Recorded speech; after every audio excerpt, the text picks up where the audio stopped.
इस वीडियो में दो न्यूज़ के बारे में बात करेंगे। तो पहली है कि भारत को दिसंबर में निर्यात में बढ़ोतरी की उम्मीद है, लेकिन सभी की निगाहें लाल सागर पर हैं। तो जी हाँ दोस्तों, यहाँ पर जो हमारा निर्यात है, आपको पता होगा कि धीरे धीरे कछुए की चाल से बढ़ रहा है, लेकिन हमारा जो इम्पोर्ट है वो काफ़ी तेज़ी से कम होता जा रहा है। खास करके जब से हमने रशिया से चीप रेट पर ऑयल लेना शुरू किया था, तो काफ़ी हमें राहत मिली थी। आज सुबह ही मैंने वीडियो बनाई थी रेड सी के ऊपर, लाल सागर के ऊपर, कि भाई कैसे हूतीज़ ने वो रास्ता ब्लॉक कर दिया, जिसका असर बहुत बुरी तरह पड़ेगा हमारी और विश्व में अन्य देशों की अर्थव्यवस्था पर। तो जो आंकड़े हैं उनसे पता चलता है कि जो हमारा व्यापारिक घाटा है वो कम होकर 19.8 अरब डॉलर पर आ गया। हालांकि अधिकारियों ने संकेत दिया है कि लाल सागर में उथल पुथल का इस महीने के आंकड़ों पर असर पड़ सकता है। मतलब हम फायदे में नहीं रहे यार, कुल मिला के। उधर हमें फ़ायदा हुआ ना, तो इधर देखना थोड़ा सा हमें नुकसान ज़रूर होगा, जिस वजह से वो ये आप क्या कर सकते हैं। लेकिन ये नुकसान बहुत सारे देशों को हो रहा है, सिर्फ भारत को नहीं हो रहा है।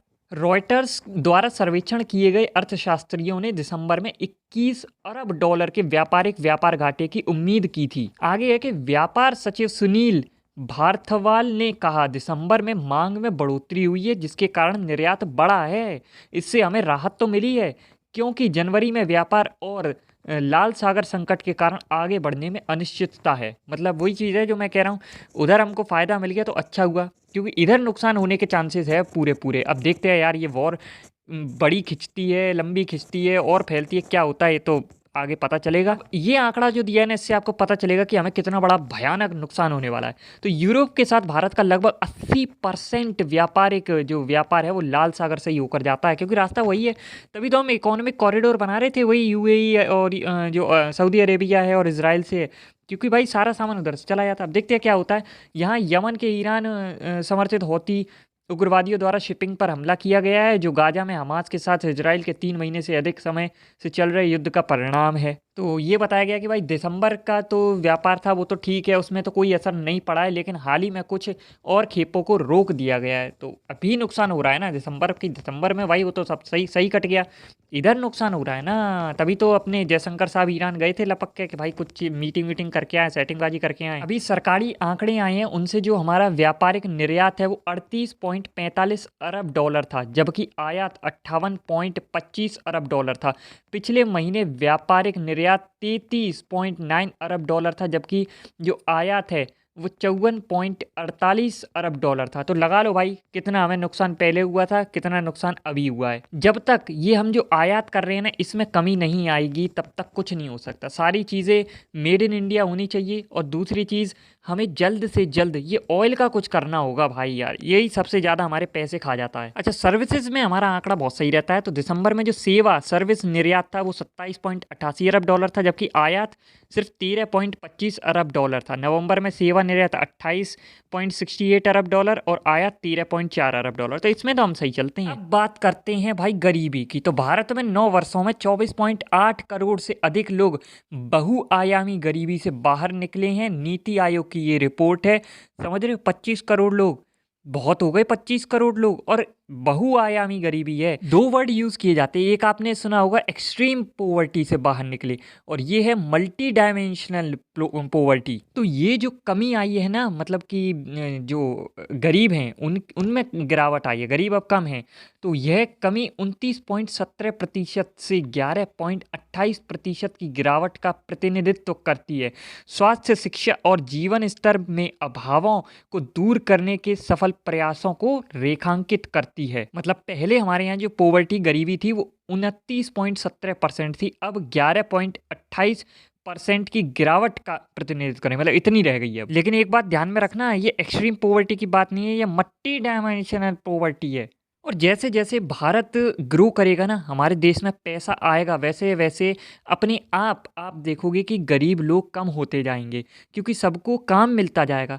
अब भले उनको कम पैसे का मिले, ज़्यादा पैसे का, लेकिन मिलता जाएगा, जिससे कि मतलब और पैसा आएगा देश में, गरीब कम होंगे और उनकी उन्नति जैसे जैसे होगी, तरक्की होती रहेगी, तो उनका भी पैसा बढ़ता रहेगा।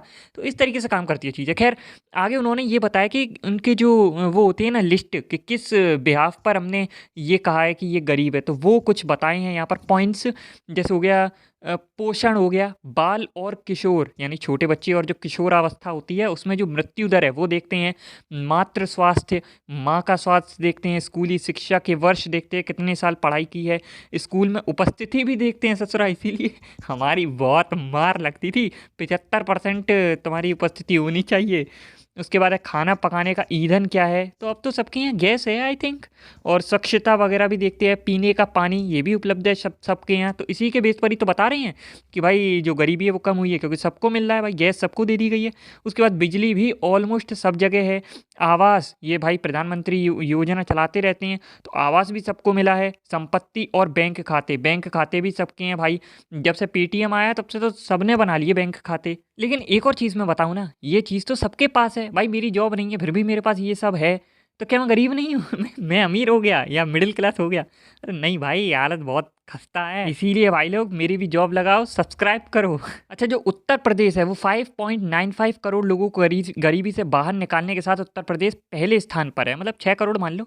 इसके बाद बिहार है, बिहार भी भैया गरीबों को बाहर निकाल रहा है, मतलब कि क्या बात है यार, वो भी मिडिल क्लास वाले बना रहा है।